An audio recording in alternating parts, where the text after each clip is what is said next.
Les séries de conversations Footprint partagent les réflexions et expériences de leaders accomplis sur le lieu de travail et sur le marché qui considèrent leur travail comme un véritable ministère. La conversation Footprint de cette semaine s'inspire de la partie 1 sur la découverte de la vraie richesse avec Monsieur Zaché. Le passage est tiré dans le livre de Luc 19, 1-10. Poursuivons-nous une richesse illusoire dans notre lieu de travail ou sur le marché?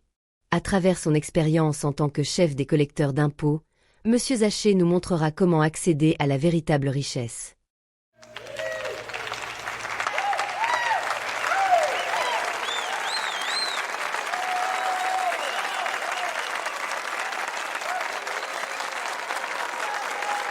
Franchement, je dois avouer que je n'aurais jamais anticipé l'opportunité de partager mon expérience. Je voudrais structurer notre présentation en 3 parties. 1. Lorsque j'étais impliqué dans des activités de corruption et que je me laissais tromper par les illusions de la richesse. 2. Ma rencontre avec la véritable richesse et 3. Le fait d'être un vecteur de richesse transformatrice. Bien. Parlez-nous un peu de votre parcours professionnel. J'ai manœuvré pour devenir le chef des collecteurs d'impôts et je dirigeais l'un des départements importants de l'administration fiscale romaine. Comment avez-vous pu accumuler une telle richesse sous la stricte surveillance de l'administration romaine? Très simple.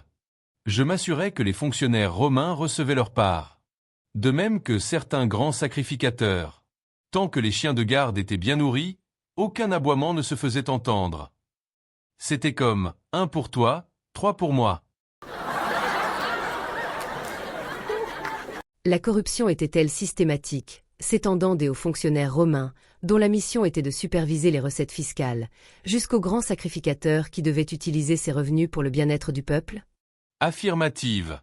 Une fois que les décideurs étaient satisfaits, cela me permettait, à moi et à mon équipe, d'appliquer nos propres marges au taux d'imposition, d'accepter des pots de vin de ceux que nous laissions échapper, de manipuler les registres, et je veillais à garder la plus grande partie des recettes fiscales pour mon usage personnel.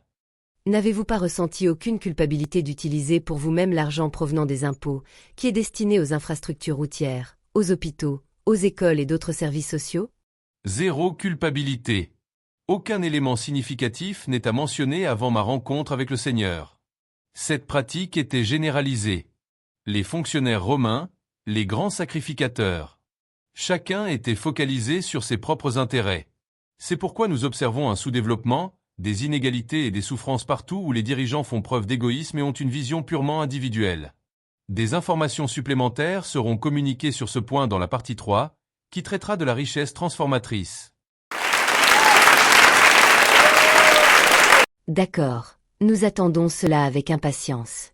Mais étiez-vous satisfait? Aviez-vous la paix intérieure? Non. Vous ne trouverez jamais une personne qui a bâti sa richesse sur la corruption, la fraude et l'extorsion, satisfaite, comblée et en paix.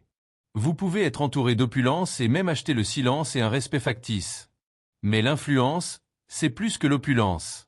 Une influence qui apporte une valeur positive à la vie des autres apporte la satisfaction, l'impact et la paix intérieure. Si je comprends bien, on ne peut pas avoir une influence positive sur les personnes à qui l'on vole. N'est-ce pas? Bien sûr, j'étais détesté, seul et méprisé par ma communauté parce qu'ils me voyaient collaborer avec les fonctionnaires romains pour leur prendre le peu qu'ils avaient. Écoutez-moi, politiciens, travailleurs et hommes d'affaires corrompus. Vous n'aurez aucune influence positive sur les personnes que vous volez. Elles souhaiteront votre mort. Elles se réjouiront le jour de votre disparition si vous utilisez l'argent destiné aux routes, aux hôpitaux et à d'autres services qui auraient pu améliorer leur vie. Elles ne vous considèrent pas comme riches et puissants. Ne vous faites pas d'illusions. Elles vous considèrent simplement comme des voleurs. J'ai vécu la même expérience.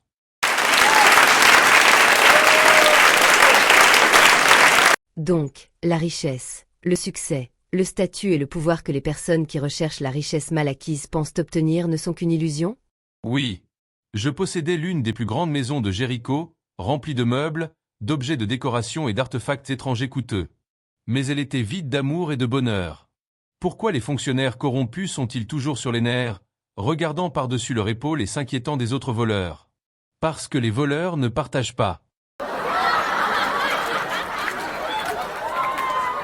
Et cela maintient tous les voleurs derrière des portes verrouillées, avec des nuits sans sommeil. Je veux dire à votre public que la richesse mal acquise peut être votre prison. Merci d'avoir partagé cela. La richesse mal acquise peut être votre prison. Excellente réflexion. Nous attendons avec impatience la deuxième partie pour savoir comment vous vous êtes échappé de cette prison lorsque vous avez rencontré le Seigneur. Avant cela, cher public, joignez-vous à moi pour remercier Monsieur Zaché.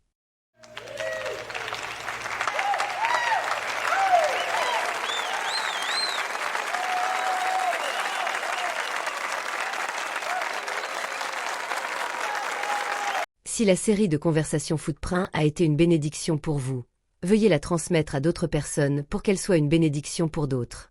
Êtes-vous un croyant déterminé à réaliser votre vocation professionnelle sur votre lieu de travail et sur le marché? Nous avons plusieurs ressources pour vous aider à le faire. Il vous suffit de vous abonner à la chaîne YouTube pour recevoir les nouvelles ressources que nous créons chaque semaine. Si vous possédez aussi des talents créatifs, contactez-nous et laissons-le céder au Seigneur pour qu'il l'utilise pour avoir un impact sur le royaume.